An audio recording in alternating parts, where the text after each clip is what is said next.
নহ'ব বুলি কোনেও কোৱা নাই এতিয়ালৈকে। কিন্তু কংগ্ৰেছ দলৰ যিটো বডি লেংগুৱেজ আৰু মাজে মাজে তেওঁলোকে কৰা কিছুমান মন্তব্যই মিত্ৰতাৰ প্ৰতি কংগ্ৰেছ দলৰ যিটো আগ্ৰহ, সেইটো আগ্ৰহ আছেনে নাই সেইটোৰ ওপৰত আমাৰ সন্দেহ মাজে মাজে হয়। এতিয়ালৈকে কংগ্ৰেছ দলে আনুষ্ঠানিকভাৱে কেতিয়াও মিত্ৰতা নকৰোঁ বুলি কোৱা নাই। বৰং আমি দেখিছিলোঁ যে গৌৰৱ গগৈয়ে যেতিয়া আমাৰ কেইদিনমানৰ আগতে গুৱাহাটীত যেতিয়া এখন নাগৰিক অভিৱৰ্তন হৈছিলে, নাগৰিক অভিৱৰ্তনত গৌৰৱ গগৈ বৰঞ্চ মিত্ৰতাৰ পক্ষত তেখেতে কৈছিলে, কিন্তু খুব মুকলিমূৰীয়াকৈ তেখেতে কোৱা নাছিল। সেইকাৰণে আমি তেখেতৰ বক্তব্য শুনি আমি ভাবিছিলোঁ যে নহয়, কংগ্ৰেছ এতিয়াও মিত্ৰতাৰ কাৰণে পূৰা সাজু হৈ উঠা নাই। কিন্তু মই ভাবোঁ যে মিত্ৰতা যদি আমি নকৰোঁ, বিজেপিক পৰাভূত কৰিব নোৱাৰোঁ। সেইকাৰণে মিত্ৰতা আমাৰ হ'বই লাগে। কংগ্ৰেছ দলে যদি মিত্ৰতা নকৰোঁ বুলি ভাবে, তেতিয়াহ'লে মই ভাবোঁ যে সেইটোৰ পৰা বিজেপিৰ লাভ হ'ব।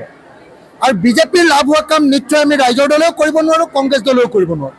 সেইকাৰণে মই আশা কৰোঁ যে কংগ্ৰেছ দলে মিত্ৰতা কৰিব, আমি সকলোৱে মিলি মিত্ৰতা কৰিম আৰু 2026 চনত আমি বিজেপিক পৰাজিত কৰিম।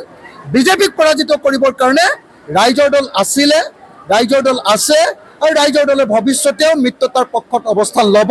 আমি যিকোনো ত্যাগৰ বিনিময়ত হ'লেও অসমত বিৰোধী দলবিলাকৰ মিত্ৰতা বিচাৰোঁ আৰু 2026 চনত আমি বিজেপিক পৰাভূত কৰিব খোজোঁ।